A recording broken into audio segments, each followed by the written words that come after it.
হিরণের সমর্থনে ঘাটালে ভোট প্রচারে বিজেপির রাজ্য সম্পাদক শঙ্কর ঘোষ।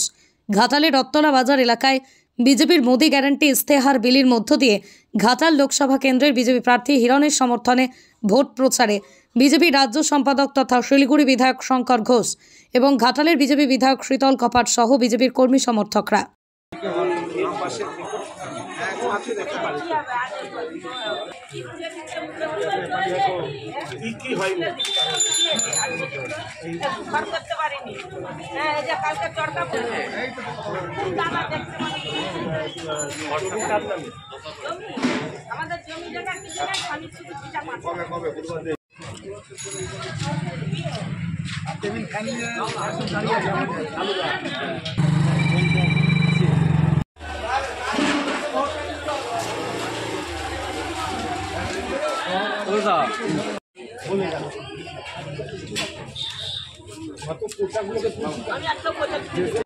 এখানে আমি এসেছি আমাদের ঘাটাল লোকসভা কেন্দ্রের প্রার্থী ভারতীয় জনতা পার্টির প্রার্থী আমার সহকর্মী হিরণের হয়ে, এবং মূলত যে বিষয়টি আমরা প্রচারে তুলে ধরবার চেষ্টা করছি, যেখানকার যিনি সাংসদ, বর্তমান সাংসদ, তিনি যদিও মাঝে মাঝে রাজনীতি ছাড়ার কথা বলেন, পরবর্তীকালে আবার 180 ডিগ্রি ভোল্ট খেয়ে আবার রাজনীতিতে ফিরে আসেন। এখানে এসে শুনলাম যে উনি আসার পর থেকে শুধু এখানে জলই বেড়েছে।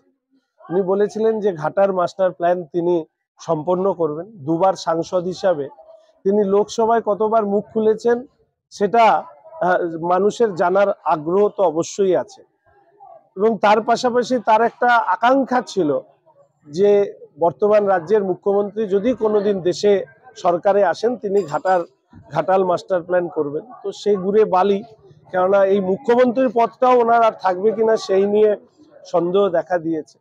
আর শেষে যেটা বলবো যে এখানকার যিনি প্রার্থী হয়েছেন তার থেকে অনেক বেশি যোগ্য হচ্ছে হিরণ। ইতিমধ্যে উনি কাউন্সিলর, বিধায়ক জয়ী হয়েছেন, এবার এমপি ইলেকশনও জয়ী হবে, এবং হিরণ এবং কেন্দ্রীয় সরকারের সহযোগিতা, এবং আমাদের বিরোধী দলনেতা শুভেন্দুদা এটা বলেছেন যে ঘাটার মাস্টার প্ল্যান আমাদের রাজ্যে সরকার গড়ার পরেও এটা আমাদের প্রায়োরিটি তালিকার মধ্যে সবসময় থাকবে। আর দেব সম্পর্কে শুধু এইটুকু বলবো, বাইরে উনি সৌজন্যতার রাজনীতির কথা বলেন, কিন্তু ওনার সৌজন্যতার রাজনীতি হচ্ছে ওনার কাজ না করতে পারবার ব্যর্থতাকে ঢাকবার জন্য একটা মুখোশ, এবং ওনার সম্পর্কে যে অভিযোগগুলো উঠেছে সেই অভিযোগগুলোকে ঢাকবার জন্য দেব এই মুখোশ পরে ঘুরে বেড়ান। এখানে এসে আমি শুনেছি যে এখানকার স্থানীয় পুলিশ প্রশাসনকে দিয়ে যেভাবে ভারতীয় জনতা পার্টির কর্মীদের উপর চাপ সৃষ্টি করা হচ্ছে, একজন সাংসদ 10 বছরের, তিনি এই ধরনের কথা তো কখনো বাইরে বলেননি, আমি আজকে এখানে এসে শুনলাম। এবং তার পাশাপাশি দেবের এটা জেনে রাখা উচিত, এই সিলেক্টিভ যে এই সৌজন্যতা, এটা আসলে ওনার নিজের স্বার্থে। আজকে সারা রাজ্যে যখন 2রা মের পর এতজন দোসরা মের পর যখন প্রায় 1 মাসের মধ্যে 62 জন ভারতীয় জনতা পার্টির কার্যকর্তাকে খুন করা হয়েছিল, 50,000-এরও বেশি মানুষ ঘরছাড়া হয়েছিল, মহিলাদের উপর অত্যাচার করা হয়েছিল, তখন তো দেব সৌজন্য দেখাতে কোথাও যাননি।